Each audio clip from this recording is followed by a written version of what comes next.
We're rolling. This is Julia.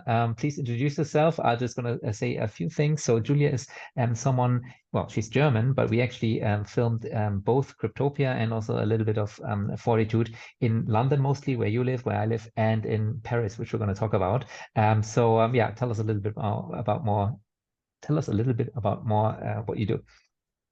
Sure. So I am a photographer and DOP, and I shoot across a variety of genres, but of course with you I focus on documentary filmmaking.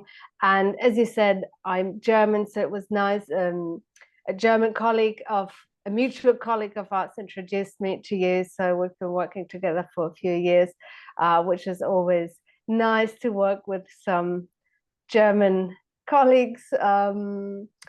What do I do? Well, what else can I say? I mean, it is interesting that you're mostly a photographer, or would you not really see that much of a distinction anyway? To be honest, these days I actually see myself more as a DOP rather than a photographer, Right. but it comes naturally to say I'm a photographer because that's my background. That's what I've done for much longer. So that's what I studied. So it seems to be, it's still instinctively that I say I'm a photographer as well. But my work is now much, much more focused on moving image for sure. But they're so Yeah. related anyway. So for the audience here, what we filmed with you, that's probably 10 different locations and shots. But so for example, there's this one where I'm sitting in an office and I'm saying a sentence and then my face changes into Elon Musk, for example. That was one of the shoots that you did. Or there's another one where I'm walking in the dark thing and I have this box in my hand. I also remember we have oh yeah, you did the interview, I believe, with that European Space Agency guy, Dr. Avenit. You remember he shows like some objects into the Yes, camera, yes, yes, and we have this yes. greeting scene with the buses. So a bunch of different things, and feel free to reference. But I think the most interesting one that we did was Paris. So it's actually a different scenario. Usually I like to work with local crews because we don't have to have the equipment, travel and stuff. But in this case, we both jumped on a train and we did carry around a lot of stuff. So yeah, what do you remember about that shoot? Yeah, that was definitely a fun shoot. It was exciting on many levels, really. For one, of course, it's always great to travel for work, as you said, because it makes sense for producers to work with local crew. Like I totally get that. But when you do get the opportunity to travel, that's always nice. That's always a nice cherry on top, if you will. So yeah, Paris was also great though in terms of the access that we got to the location, like remind me of the name of the company, but it was a satellite producer. Is that correct? Satellite. Yeah, the satellite operator we call them, and it was their mission Operator. control center, exactly right. And Yeah. actually, the final edit we created like this action sequence, which is quite nice. But yeah, for us it was like in and out. We basically had that one location for I don't know an hour, 2 hours max. I don't think it was 2 hours. Yeah. I think I don't remember exactly. It definitely felt like less than that because it always is just always so stressful because there's so much going on, so much to think about, and there's never enough time in my mind that I would like anyway. But of course, with locations like this, it's always even more pronounced or elevated the time pressure basically because of course you're dealing with running operations companies that have their daily operations going on and you're just coming in and kind of not disrupting, but it's kind of got to go in tandem with not disrupting their daily business too much. But it was super interesting. I love those kind of shoots because it gets you to places and you get to see things that you just wouldn't usually get to see outside of a work setup like this. So I love that about my job, that also every single different jobs can take me to such different places and every day can be so wildly different from another. And that was one of those days where I went back home and thought, wow, yeah, I didn't think I'd ever be in a satellite operation room, so that was really cool to see. Yeah. And so what we did here was because this was obviously well prepared in advance, we knew exactly what the story here was, and they invited us to this exclusive location. I think we were the first film crew to be in there, but we kind of knew that there's nothing really that exciting going on. It's not like, those screens or the people on the computers is that exciting. But the way we did it in the edit, and you had to make sure we get all that footage, is basically having the star of the show, I'm forgetting her name, Maria Theresia, I think, to do different actions, right? She pulls out a book, she has a phone, or her colleague has the red phone, and she enters the room. So we creating a little bit of movement, and we also have a little interview with her.